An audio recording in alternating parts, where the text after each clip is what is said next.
부산 지역 이슈를 집중 분석하는 시간 헬로 이슈 토크입니다. 2023년 대한민국은 OECD 국가 중 유일하게 합계 출산율이 1명 미만인 국가입니다. 여기에 근본적인 원인과 해결책을 찾는 전문가들은 결혼을 하지 않는 청년의 숫자와 또 그 이유에 주목해야 한다고 강조하는데요. 오늘 헬로 이슈 토크에서는 최근 통계청이 발표한 인구주택 총조사 결과를 토대로 해당 내용을 자세히 분석하고 또 염두에 두어야 할 정책 방향을 짚어보겠습니다. 오늘 말씀에 손지연 신라대 상담심리학과 교수 나오셨습니다. 교수님 안녕하세요. 네, 안녕하십니까. 네, 우선 이 인구 문제, 현재 부산뿐만 아니라 전국적으로 한국 사회가 겪고 있는 문제입니다. 청년 인구 문제를 짚어보기 전에 큰 틀에서 현재 인구 문제를 한번 짚어볼까 하는데요. 최근 뉴욕타임스에서 우리나라 인구 문제를 흑사병 시대와 같이 비교하는 글이 실려서 주목을 받고 있습니다. 어떤 내용이었나요? 네, 로스 다우서트라고 하는 컬럼니스트가 얼마 전에 쓴 걸로 알고 있습니다. 한국 사회는 이대로 소멸하는가라는 컬럼이었는데요. 네. 그 컬럼에 보면 이제 방금 말씀해 주셨던 것처럼 흑사병 시대 때 유럽 인구가 급격히 감소했던 거에 비해서 한국 3분기 출산율, 합계 출산율이 더 위험하다라는 이야기로 시작은 하고 있습니다. 네. 이미 알고 계신 것처럼 혹은 들어보셨던 것처럼 그 유럽 이제 14세기 이제 흑사병 시대 때 유럽의 인구가 10명 중에 5명에서 6명 정도 사망한 기록까지도 나와 있습니다. 물론 정확한 기록은 되어 있지 않지만 일반적으로 학자들이 그 정도로 추론을 하고 있습니다. 근데 한국의 합계 출산율이 이제 3분기 때 0.7명 정도가 나왔는데 0.7명이다라고 하는 이야기가 조금 해석이 필요합니다. 그 성인 2명이 결혼해서 1명을 넣으면 1이 되는 거고 그러니까 반이 줄어드는 거죠. 0.6이라고 하는 거는 200명이 결혼을 했었을 때 한 세대가 끝나고 나면 70명이 남아있는 정도의 수준이라는 겁니다. 그러니까 방금 이야기했던 50에서 60% 정도에 되는 인구가 사라졌던 거에 비해서 더 심각한 것처럼 보이는 건 사실입니다만 사실 이 두 개의 근거가 명확하게 일치될 수는 없습니다. 그 컬럼에서도 그 이야기는 하고 있는 거고요. 그래서 그 이야기보다는 사실은 좀 더 정확하게 이야기하는 거는 한국의 인구 출산, 인구 감소라고 하는 부분이 출산과 인구 감소라고 하는 부분이 전 세계적인 현상을 보여주는 대표적인 모습일 거라고 보는 거고 특히 한국은 그 모습을 굉장히 잘 드러내는 국가다라는 이야기를 하고 싶었던 것으로 보입니다. 그렇다면 부산의 인구 감소율을 전국과 비교했을 땐 현재 어떻습니까? 네, 사실 명확한 자료를 제시하기 이전부터 많은 분들께서 알고 계실 겁니다. 전국의 출산율에 비해서 부산의 출산율이 급격히 떨어지고 있다는 이야기를 많이 들어보셨을 것 같아서 말씀드리는 겁니다. 2022년 기준으로 봤었을 때 전국의 출산율이 0.78명이라는 보고서가 등장하게 되면서 전국적으로 굉장히 위험성이 높다라는 이야기가 나왔는데 그때 당시에 부산의 합계 출산율은 0.72명이었습니다. 그래서 전국에서 가장 낮은 수준이었거든요. 광역시도 중에서. 그렇게 따져보면 부산이 가지고 있는 위험성은 이미 좀 드러났다라고 보여집니다. 다만 이걸 좀 더 정확하게 보면 지난 11월 2일입니다. 부산시에서 발표했던 자료에 보면 주민등록 인구가 330만 명 아래로 떨어졌다라는 이야기가 있습니다. 많은 분들께서 부산이 340만 도시다 혹은 이전에 계셨던 좀 연세가 있으신 분들께서는 360만 도시다라는 말도 들어보셨을 건데 지금 이제 330만이라는 인구가 깨졌다라는 이야기를 하고 있고요. 등록 인구 같은 경우에서는 그 전체 통계 인구보다는 훨씬 더 유연합니다. 그러니까 3개월 이상만 거주하게 되면 부산의 등록 인구가 포함이 되거든요. 실제 아마 인구는 330만 명보다 훨씬 더 떨어져 있을 거다라고 보는 시각이 맞는 것 같고 이런 인구가 2016년 당시에 부산의 인구가 349만이었던 거에 비해서 16년도에 349만이었으니까 한 7년 만에 지금 319만 명, 20만 명 가까이 떨어진 거니까 수는 굉장히 큰 차이가 있다고 보여집니다. 그렇다면 부산에서 이렇게 인구가 많이 감소한 이유가 무엇일까요? 교수님의 개인적인 생각이어도 좋습니다. 네, 사실 이거 하나의 이야기로 정리하는 건 좀 쉽지 않을 것 같습니다. 워낙 다양한 요인들이 복합적으로 걸려 있는 거라서. 그런데 말씀해 주셨던 것처럼 좀 간단하게 좀 정리를 해보면 상징적인 해가 있습니다. 2019년도에 2019년도로 봐야 될 것 같은데요. 원래 부울경 인구가 내부적으로 움직여집니다. 그러니까 부산에서 인구가 좀 나갔다 하더라도 그럼 예를 들어 부산의 집값이 높거나 혹은 교육이 어려워서나 혹은 뭐 일자리 관련한 여러 가지 문제로 인해서 이렇게 나가는 경우가 많았었거든요. 그렇게 나갔던 인구는 주로 어디에서 받아줬었냐면 울산이나 경남, 창원 같은 도시 쪽에서 원래 이 인구들을 다 받아줬었습니다. 그래서 부울경의 하나의 권역 안에서 사실은 생활 패턴을 유지하고 있었거든요. 근데 2019년에 들어서게 되면서 경남 인구도 빠지기 시작합니다. 지금 네. 부울경이 동시에 인구가 빠지기 시작했다는 겁니다. 네. 제가 왜 이렇게 말씀을 드렸냐면 부산이 가지고 있는 문제가 뭘까라고 생각할 때 이 인구는 수도권 쏠림 현상이라고 하는 것과 굉장히 밀접적으로 관련되어 있다는 겁니다. 서울에 올라가야만 되는 이유, 그리고 서울에 가야 되는 상황이 네. 청년들에 대한 유출을 더욱더 심각하게 만들어낸 거고 네. 그런 인구가 쏠림이 일정 정도 방향을 만들어내면서부터는 본인이 원하고 원하지 않든을 떠나서 네. 무조건 서울을 가야만 일상 정도의 생활을 유지할 수 있을 거란 기대를 만들어내게 된 것이라고 보여집니다. 그래서 네. 사실 이 모습을 전체적으로 정리하는 건 좀 쉽지 않을 거라고 보여집니다. 어떻게 보면은 이 지역의 인구가 서울로 유출이 되기 때문에 지역의 인구가 감소하고 있다 이렇게 말씀을 해주셨는데요.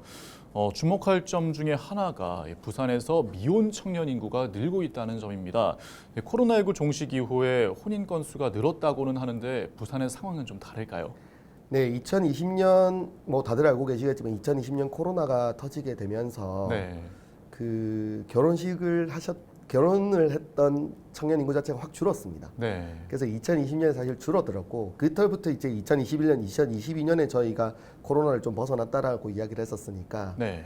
그 혼인 인구가 늘어났다는 이야기의 정확한 표현은 기저효과라고 봐야 됩니다. 이전에 워낙 이제 코로나 시기 때 결혼했던 인구가 낮았던 거기 때문에 네. 지금 증가하고 있는 거로 보여져야 될 것 같고요. 전국적으로 봤었을 때 그렇습니다. 네.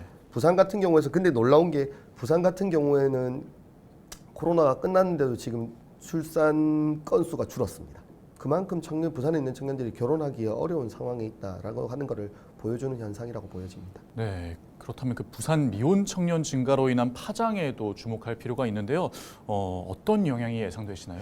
사실 직접적으로 바로 드러나는 현상과 좀 추가적으로 길게 봤었을 때 나타날 수 있는 현상이 있을 거라고 생각되는데 직접적인 영향을 살펴보면 먼저 어쨌든 그 청년 인구 유출이라고 네. 하는 부분에 대한 도시 경쟁력이 약화되는 모습을 네. 들 수 있을 거고 또 동시에 인구 감소로 더 파장되는 여러 가지 부가적인 상황들이라고 보여집니다. 먼저 부산의 인구 유출이다라고 이야기할 때 직접적으로 인구 유출을 하게 되면 유출된 인구가 부산에서 활동을 하지 못한다는 이야기지 않습니까? 네. 당연히 그럼 이제 추가적으로 결혼이나 출산과 관련해서 나타날 수 있는 산업 자체가 줄어들 수밖에 없는 거고요. 네. 그러니까 전반 이 이야기가 단기적으로 봤었을 때 등장하는 모습이라 본다면 장기적으로 본다면 도시에서 그 가지고 있는 지속 가능성이 굉장히 떨어질 수밖에 없습니다.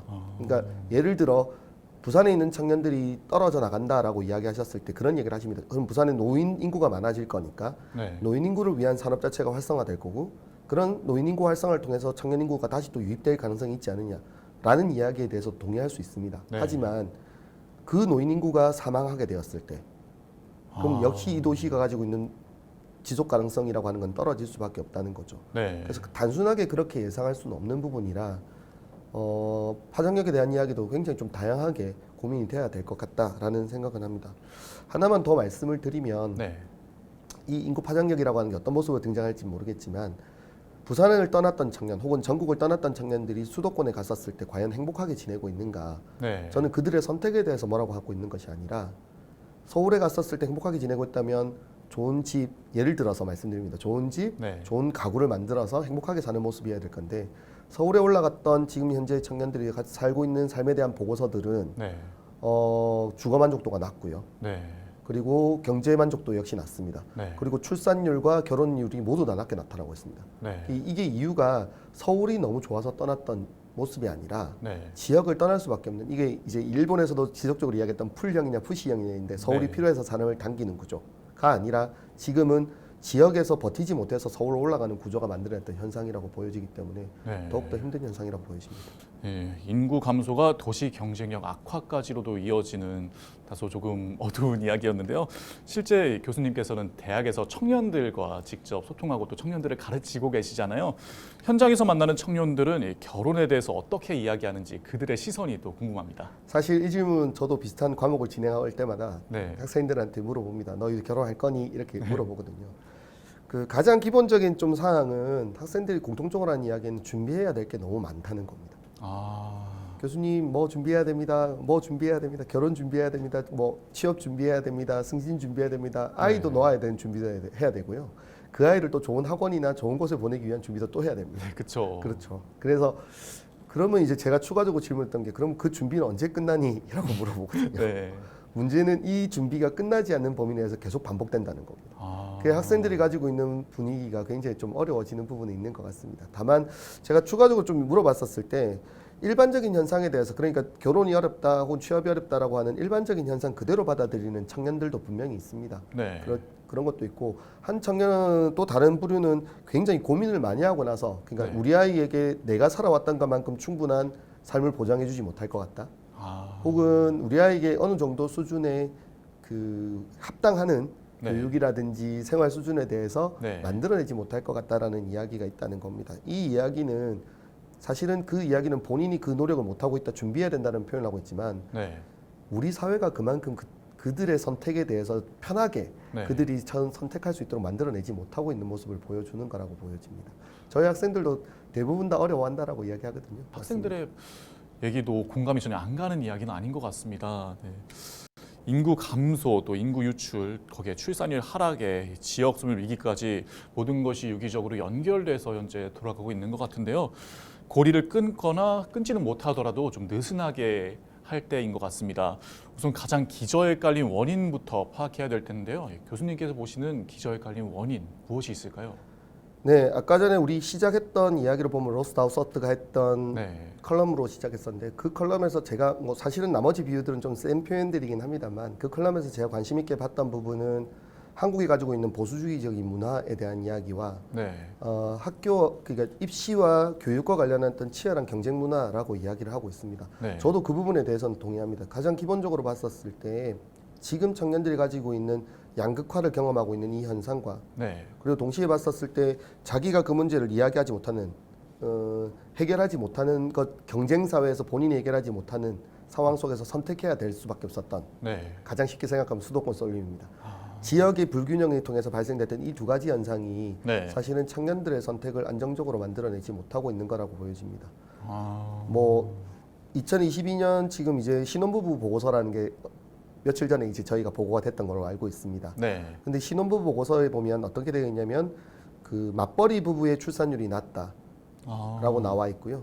동시에 전국의 인구에서 신혼부부 중에서 53%가 수도권에서 집을 구하고 있다라는 보고서가 등장했습니다. 네. 근데 이게 비율이 어떤 이야기인지 모르시겠지만 전국의, 한국이 좀 기형적인 문화긴 합니다만 네. 전국의 인구의 50에서 51% 정도가 수도권에 살고 있습니다. 네. 그런데 방금 말씀드렸던 것처럼 5년 미만의 신혼부부입니다. 5년 네. 미만의 신혼부부의 53%가 수도권에 집을 구하고 있다는 것은 수도권 쏠림 현상이 더욱더 가속되고 있다는 걸 보여주는 현상이라는 거죠. 네. 그러니까 이들이 잘 준비되지 않은 상태에서 경쟁될 수밖에 없어요. 왜냐하면 수도권 올라가기 위한 경쟁이 있어야 될 거고요. 네. 수도권에서 아까 말씀해 주셨던 것처럼 버티기 위한 경쟁들이 또 있습니다. 네. 그 경쟁 사회 내에서는 뭐 다양한 인터뷰 자료에서 등장하는데요.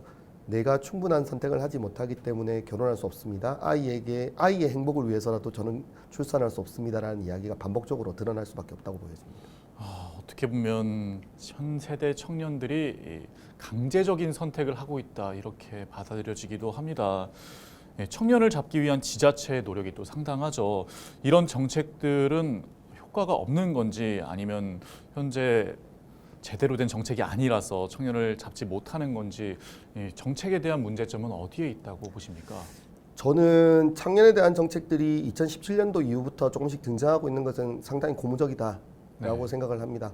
그런데 최근에도 그런 이야기가 나오던데요. 출산에 그 실질적인 효과가 있었는가라는 이야기를 하고 있습니다. 저도 그 부분에 대해서 동의합니다. 충분한 효과가 발생하지 못했다라고 이야기가 되고요. 네. 가장 가장 기본적으로 봤었을 때 어떤 문제가 있느냐 알아보면 전국적으로 진행하는 부분과 저는 지역적으로 진행하는 부분이 조금 다를 거다라고 생각합니다. 그러니까 개인이 저희가 방금 이야기했던 것처럼 극한적인 경쟁 사회가 가지고 있는 문제점이라고 진단을 하고 있음에도 불구하고 네.